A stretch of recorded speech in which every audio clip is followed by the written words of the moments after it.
Marty O'Donnell is the audio director and the composer on several Halo games, is responsible for a good chunk of your childhood. Marty, thank you so much for coming on. Auron, it's a pleasure to be on the show. I'm glad that my music is locked inside so many people's brains. I never intended that, but that's a great outcome for me. Yeah, I mean, ultimately, you have to be like more memorable and more popular than a large number of like major recording artists, even if people might not know who you are. Like the impact of your music has to be on a similar level there. Yeah, so many people will attempt at singing the monk chant, and it's I know it's in their head. It's in their head, but they just can't quite sing it the right way. But that's okay. It's like they made a good attempt. It's in there someplace. And it's funny. I never, when I was young, I thought, well, yeah, I want to be a rock star. I want to be one of the, I saw the Beatles when I was 9 years old on Ed Sullivan, and I'm like, that's what I want to do.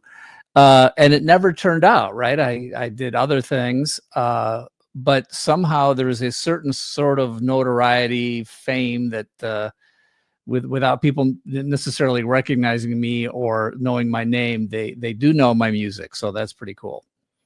I mean, in a lot of ways, that's actually preferable. You don't have to deal with all the downsides of people aren't stopping you in the middle of the street to like yell at you about your opinions. So there's an upside there too. Yeah, there is an upside. I can sort of mingle in the normal way, and no one knows who I am, which is great. Every once in a while, there are the rare occasions where someone will see me at a restaurant and come over and say, "Are you Marty O'Donnell?" And I'm like, "Who's asking?" So that's kind of fun, but it's pretty rare. But yeah, it's I think I get the best of both worlds. It's fine with me. But let me ask you this. So it sounds like you kind of got out of, I guess, the more mainstream, larger process before the woke wave really hit the video game industry. You've seen that build up. Like, what was your observation as that? Where were you when that kind of started to hit the industry? Yeah, I could see hints of it coming down. I could see the corporations and the publishers just beginning to try and control the message of the games. Right around the time I was fired, that wasn't why I was fired, but I could see that this was the way things were probably going to go. I was happy to then be back with a partner, and we had 35 people in the studio that we hired, and we were the ones in control of things, and we were not worried about wokeness. But we saw the mainstream start to move down that path, and it was like, oh yeah, I'm glad I'm not there. That was it. I was just like really glad we didn't have to be influenced by that. We even caught some pretty heavy backlash just because we were doing this game called 6 Days in Fallujah. It was a game that initially the concept for the game goes back to a different developer back in the mid 2000s, where they thought they could do this game, 2008, 2009, someplace in there. And the backlash was from the right. And the right was like, how can you do a game when people died? How can you make a game out of a war where people died? And so it was sort of shut down because the Japanese publisher didn't want to piss off all the American conservatives. We picked it up, in 2015, 2016, with the guy who still owned the intellectual property. And we had all these Marines that had been interviewed, and we interviewed them again. And it's like, they want to tell this story, and they feel like the best way to tell the story of what they went through is through a game. I mean, these are guys who, while they were in Fallujah in 2004, were playing Halo. So like, it's like we came full circle. They were now saying, we want to tell this story, but use a game to help express what it was like. And we thought, okay, can we really do a serious, non-gamey approach to what war is like? So we were taking it very seriously. Like, if you can do a documentary about a war, if you can do a book about a war, if you can do a movie about a war, you should be able to do a game about a war. And instead of getting pushback from the right, now we got pushback from the left. The left went nuts. Like, you are, this is war crimes and white phosphorus and, you know, Bush lied and people died. The left went crazy. Like, we're going to boycott this game because you're glamorizing the war in Iraq. And of course, we weren't glamorizing the war in Iraq. We were actually just showing with real interviews, Iraqi people, Marines who were there, politicians. We interview everybody, and then we recreate what it was like to actually be on the ground in Fallujah for both the civilians that were there and the soldiers who were there. So we thought it was just really weird. We got this sort of public flogging because we were doing a game about Iraq, and you're not supposed to do that. And that's another moment where I thought, oh wow, this industry has really changed. And sure enough, you know, COVID hit, and I swear that the game industry just went high octane woke, and now they're paying the price for it. It's people are not buying those games. They don't. The people who thought that was the way to make games to appeal to the woke crowd are paying a pretty heavy price. Well, let me ask you that, because I think a lot of conservatives get confused because they'll look at a company like Bud Light, or they'll look at the video games industry, and they say to themselves, well, everything I've been taught is that corporations respond to incentives and all they care about is profit. And at the end of the day, they're going to just do whatever makes them more money. And then you see these companies just become seized by this ideology, and they're making decisions that any idiot, you know, is going to look at and be like, yeah, I think if you slap a trans guy on the side of a beer can, you might anger a bunch of guys in the Midwest who are drinking Bud Light, you know, at the bar. But for some reason, they just continuously do this. And I wanted to ask you, as someone who is familiar more with that, you know, inside the industry, were these choices being made because people truly thought that this was the future of profits, or was this an ideology that had been carried into the industry and these people were just going to do this because they were true believers no matter what? That's, you know, that would be great to try to figure out where this came from. I see it as a cancer that grew inside the entertainment industry, inside, you know, mainstream media. It was happening. I honestly believe it is the logical result of what happened to higher education, going back 80 years, maybe even a full century. When progressivism started to infect, there were people who were smart enough to know that if you can get that into the university systems, if you can start training people who believe that a college degree is the be all end all, and you train them and inculcate them and indoctrinate them into these progressive ideologies, of course, eventually all those people are going to start going out into society, getting entry-level jobs, rising up, and then they're influencing, not based on what you just said, which is, hey, our stock price is going down, or our profits are going down, or like the incentive system stops being as important as this ideological purity. And I think it really comes from people who have this ideology first. They're not actual capitalists, but they got into these companies, whether it's the media or entertainment or games. I don't know why games seems to sort of lead the way. Maybe it's because gamers just, as a consumer, see it when they're being preached at, and when there's an agenda behind their games, the gamers are just like, wait, no, forget that. We don't want that. So Gamergate, the first Gamergate happened over a decade ago, and it was essentially around the beginning of wokeness infecting game development. But it kept happening, and I think it got worse. And now there's sort of Gamergate 2. And I think a lot of the younger conservatives like yourself, who I consider to be one of the younger ones, even though you're not that young. You're not 40 yet, though. That's the point, right? Oh, I am. Oh, are you 40 now? Yeah, no, I'm 41. Yeah. Oh, 41. Okay. All right. Well, still pretty young. But you represent a bunch of people who also cross over with these gamers who were like hardcore gamers, and they really liked the way these games used to be, and they were fun and they were interesting. They didn't preach at you.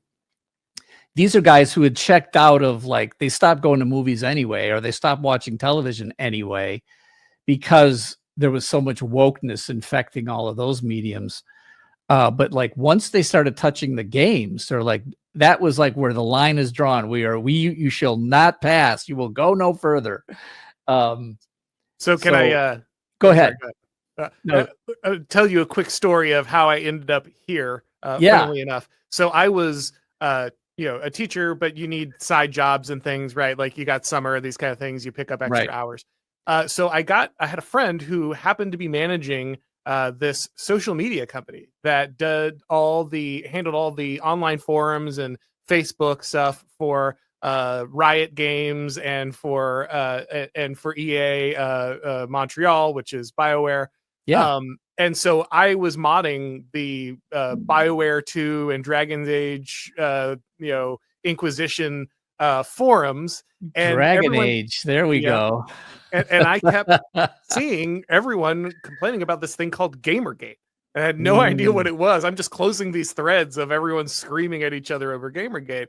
And so I Google it, and I discovered this guy named Sargon of Akkad, Carl Benjamin. And this is how I discovered like all of internet politics. Like I didn't even know, had no idea about these spheres, didn't know any of these people. And so that kind of, that's why I basically ended up making YouTube videos, and ended up what I'm doing now is because of Gamergate indirectly. So see, I knew there was a thread that goes back to that. Because so many of the guys that I'll meet in politics now, they either are aware of Gamergate, they peripherally were involved in some sort of Gamergate thing. They're certainly conservative. They're gamers. There's like everybody your age played games. I swear you guys grew up playing the games, which is great. It's great for me because then it's an easy conversation starter. So, but I remember rushing home to play Double Dragon 2. We had to beat it every day. That was what we did. Yeah. So the Gamergate thing is a political movement that whether or not I agree with every single thing that happened in it, and there was some crazy tangential things that happened.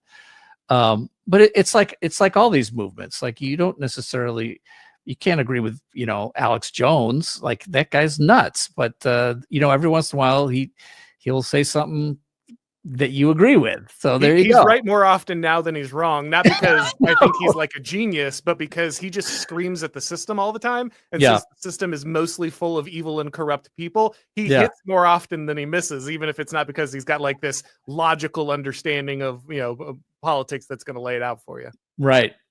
So the technology of YouTube and the internet grew up at the same time games were growing up. I mean, I still remember when somebody was telling me about streaming games, and I'm like, wait, describe this again? And it's like, well, yeah, people are just sitting watching somebody else play a game online. And I'm like, people are watching somebody else play a game and they're not actually playing the game. And they're like, yeah, it's huge. Millions of people are watching these things. And I'm like, oh, that's insane. That's just a fact. That's going to go away. That's the most stupid thing I've ever heard. I make games so people play the games. I'm the content creator, not those guys. And now I've changed. I realize, wow, I watch people streaming games. I watch people streaming games that I've made. And it's fascinating to watch somebody else play a game and discuss what they're thinking while they're playing. So I guess what I'm saying is this technology has organically been growing, and, you'll follow somebody because of how they play a game and how funny they are and how entertaining they are, and possibly their political views. And it's all starting to meld together. And I think it's great. I really do. Before we wrap this up, I know that you have transitioned into the realm of the political, as you were hinting that you kind of come out of retirement a little bit to engage in this. You got a new show. You're looking at political office. Can you tell people a little bit about what you're doing now? Yeah, I've been asked to run for Congress in my district, District 3 in Las Vegas. It's go to martyforcongress.com, and that's how you will find out about me and be able to contribute to my campaign and all the normal political stuff. The important thing for me is that this is a district in Nevada that voted for Trump and also voted in a Democrat congresswoman. And she's horrible. She's a mouthpiece for the Democrats. And there's only 13 districts like this in all of the United States where Trump won and the Democrat also won. So it is a very close, there's a target on this district. George Soros has $52 million allocated to these districts, and then he's gonna throw a ton of money to try to get her reelected. And so I've got some people, I've put some money in, I'm raising money, and I am determined to make her go away. She has to go. And the midterms are going to be really tough, right? The midterms are going to be very tough. They always are for the party in power. But I just believe that President Trump deserves 4 full years of what he wants to get done, and that means we have to win in the midterms. So there you go. That's at the most. I'm a conservative. I think I'm far more conservative than Donald Trump, but everything Trump is doing is conservative. He just didn't grow up probably as a fan of Ronald Reagan and Barry Goldwater like I did. So, but I love all the new conservatives and the populists who are basically saying it's time to return to normalcy, and we have to just reject all this deviant stuff that has like taken over every institution. And so I want to help Donald Trump and his administration have a full 4 years, and then we can look down the road. I think the future is really bright for conservatives and Republicans, which, by the way, as you know, are not the same thing, but they're close. Anyway, that's where I'm at. So martyforcongress.com. It's real easy. Contribute. So the real critical question is, since you wrote the songs, can you use the Halo theme for the campaign ad? Because I feel like that will compel many a donation. That is a really good question. I have something, my podcast has something that seems very close to Halo, which is, of course, I wrote all that. So I think I have to be slightly careful. I'm not sure if I can just lift the recording and play it directly, although I think Microsoft and Sony, they have enough on their plate that I don't think they're going to come after me if I do. So it remains to be seen. I might do something like that. I mean, you wrote it. You could just do a remix, right? Like I could rearrange it subtly, re-record. Yeah, I'm sure I could do all that.